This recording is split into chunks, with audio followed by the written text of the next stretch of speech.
Saudara dan saudari yang terkasih dalam Kristus, selamat pagi dan selamat berjumpa kembali dalam Renungan Harian Komsos Keuskupan Atambua, hari Selasa tanggal 29 Oktober tahun 2024. Marilah kita mengawali aktivitas sepanjang hari ini dengan berdoa, mendengarkan sabda Allah dan merenungkannya, serta menjadi pelaksana sabda Allah. Marilah kita berdoa. Dalam nama Bapa dan Putra dan Roh Kudus. Amin. Allah Bapa yang Maha Pengasih, kami bersyukur kepadamu atas hari baru ini. Bukalah hati dan budi kami dengan anugerah Roh Kudus-Mu, sehingga sabdamu yang telah ditaburkan dalam hati kami masing-masing dapat menghasilkan buah-buah kebaikan, keadilan, kebenaran, sukacita, kejujuran, dan kedamaian bagi sesama, karena jasa Yesus Kristus Putramu yang telah rela memanggul dosa kami dan membebaskan. Sebab Dialah Tuhan dan pengantara kami yang bersama dengan Dikau dalam persatuan dengan Roh Kudus, hidup dan berkuasa, Allah sepanjang segala masa. Amin.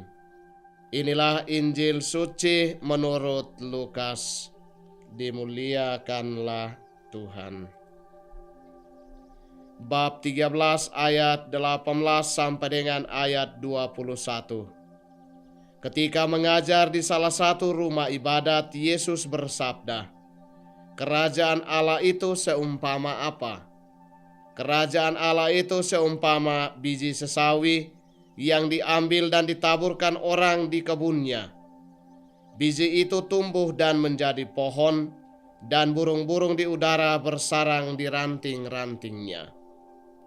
Dan Yesus berkata lagi, "Dengan apakah aku akan mengumpamakan kerajaan Allah? Kerajaan Allah itu seumpama ragi yang diambil seorang wanita dan diaduk-aduk di dalam tepung terigu 3 sukat sampai seluruhnya beragi." Demikianlah sabda Tuhan. Terpujilah Kristus. Setia menjalankan hal-hal kecil dan sederhana dengan cinta tanpa balasan.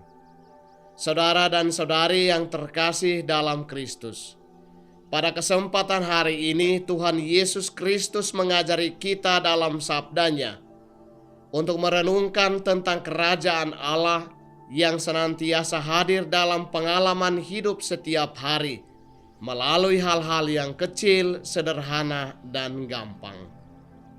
Kerajaan Allah itu digambarkan oleh Yesus Sang Guru seperti biji sesawi dan ragi. Sesawi adalah salah satu tumbuhan yang kecil benihnya, tetapi jika bertumbuh, dia akan cepat dan berkembang menjadi pohon yang sangat besar. Bahkan dahan dan rantingnya menjadi besar dan kokoh, sehingga menjadi tempat berlindung yang aman dan tempat bersarang bagi unggas-unggas di udara. Tuhan Yesus mengumpamakan kerajaan Allah seperti biji sesawi untuk menunjukkan kepada para murid-Nya dan para pendengar bahwa gereja perdana atau umat Allah perdana yang terdiri dari para rasul Yesus dan beberapa orang yang setia iman kepada Allah di surga, melalui ajaran dan hidupnya akan bertumbuh dan berkembang dalam jumlah dan kualitas hidup di seluruh dunia karena kesatuan dirinya dengan Allah Bapa melalui karya Roh Kudus.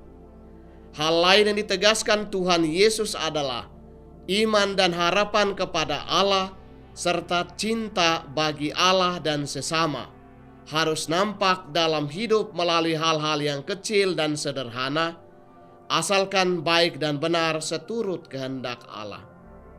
Hal ini menuntut kesetiaan dan pengorbanan diri yang besar tanpa mengharapkan balasan sesama. Maka orang akan tergerak hati untuk mengubah hidupnya ke jalan yang benar. Orang pun pasti membagikan cinta, hidup damai, bersikap adil, berbuat baik, hidup jujur dan hidup benar demi sesama yang miskin dan menderita, supaya mereka mengalami kebaikan Tuhan dan bersyukur kepadanya. Santa Teresa dari Kalkuta berkata, "Tidak semua kita dapat melakukan hal-hal besar, tetapi jika kita dapat melakukan hal-hal kecil dan sederhana dengan cinta yang besar terus-menerus, maka sesama akan mengalami cinta kasih Allah yang menggembirakan dan menyelamatkan." Yang berikut perumpamaan tentang ragi atau bibit roti. Di sini Yesus menggambarkan kerajaan Allah sebagai ragi atau bibit roti. Ragi perlu dicampurkan dengan terigu dan air supaya menghasilkan adonan roti. Murid-murid Yesus diumpamakan sebagai ragi yang harus menyatu dengan Yesus Kristus jika menjadi anggota keluarga Allah. Kita pun sebagai murid-murid Yesus hendaknya bersatu dengannya supaya menjadi anggota kerajaan Allah. Maka sangat dibutuhkan keterbukaan hati dalam tuntunan Roh Kudus untuk menyesuaikan hati, pikiran, pekerjaan, dan hidup dengan kehendak Allah. Hasilnya adalah hidup kita dapat menghasilkan kebaikan, kegembiraan, dan keselamatan bagi sesama. Semuanya ini hanya berproses dalam ruang dan waktu dengan setia dan berkorban menjalankan tugas panggilan hidup kita masing-masing dengan baik dan benar. Ragi di dalam kitab suci digunakan sebagai metafora negatif, yakni kebencian dan kejahatan yang menyusup dan berkembang dalam komunitas Yesus bersama gereja perdana di Yerusalem. Kunci untuk menghancurkan ragi kebencian dan kejahatan manusia adalah setia pada Yesus Kristus dan setia menjalani hidup mengikuti pengorbanan cinta Yesus Kristus yang menghancurkan dosa manusia. Saudara dan saudari yang terkasih dalam Kristus, kita semua dipanggil oleh Allah untuk menjadi anggota kerajaan Allah melalui gereja Kristus. Tetapi orang bebas memilih untuk menanggapi tawaran keselamatan Allah itu.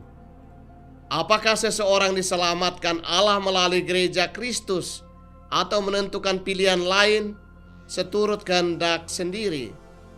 Melalui gereja Kristus, Allah Bapa di surga menyatakan kehendak cinta kasih-Nya melalui pekerjaan, tugas, dan panggilan hidup kita demi meluasnya kerajaan Allah ke seluruh dunia untuk keselamatan sesama dan dunia.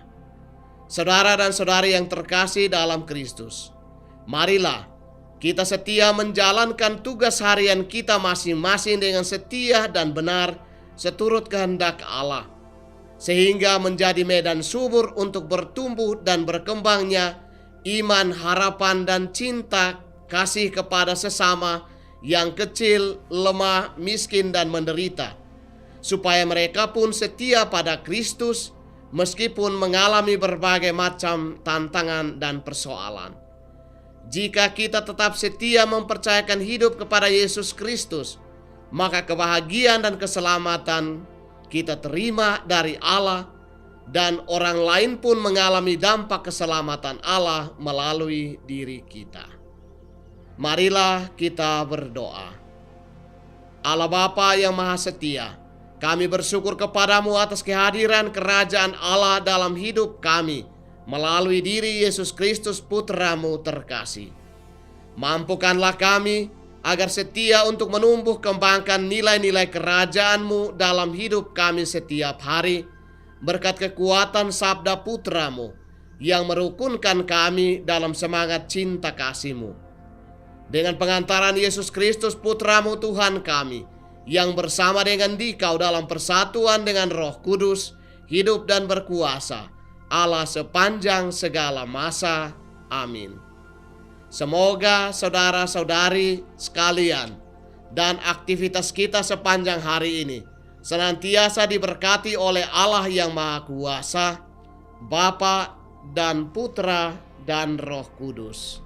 Amin.